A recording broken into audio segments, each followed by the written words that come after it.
আইনশৃঙ্খলা পরিস্থিতি স্বাভাবিক রাখতে যতদিন প্রয়োজন ততদিন চলবে অপারেশন ডেভিল হান্ট। যারা অস্থিতিশীলতা সৃষ্টি করবে তাদেরকেই গ্রেপ্তার করা হবে, এমনটি হুঁশিয়ারি জানিয়েছেন স্বরাষ্ট্র উপদেষ্টা জাহাঙ্গীর আলম।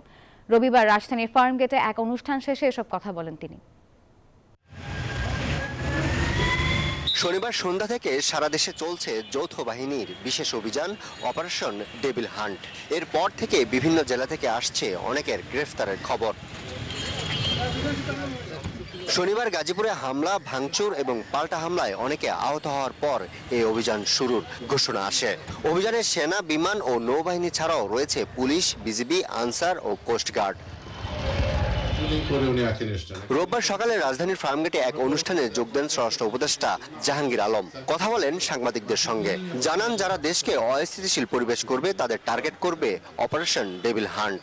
সঠিক প্যাড আর সঠিক তথ্য দিয়ে এসব সামলে নিব এক হয়ে।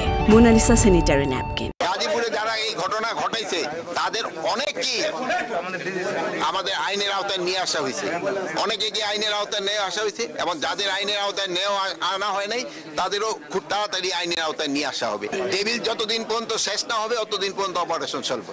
শনিবার রাতে কয়েকজন সাবেক পুলিশ কর্মকর্তাকে গ্রেফতার করা হয়। স্বরাষ্ট্র উপদেষ্টা জানান, তাদের অপরাধের বিষয়ে দেশবাসী অবগত। 5 জন পুলিশ কর্মকর্তা, এটা তো আপনারা সবাই জানেন যে ওটা আপনাদের মিডিয়ায় কিন্তু চলে আসছে এটা কেন তাদের আটক করা হয়েছে। সুনামগঞ্জে কৃষকের ভাস্কর্য ভাঙার সাথে জড়িতদের আইনের আওতায় আনা হবে বলেও জানান স্বরাষ্ট্র উপদেষ্টা। আরফুল ইসলাম, নিউজ 24, ঢাকা।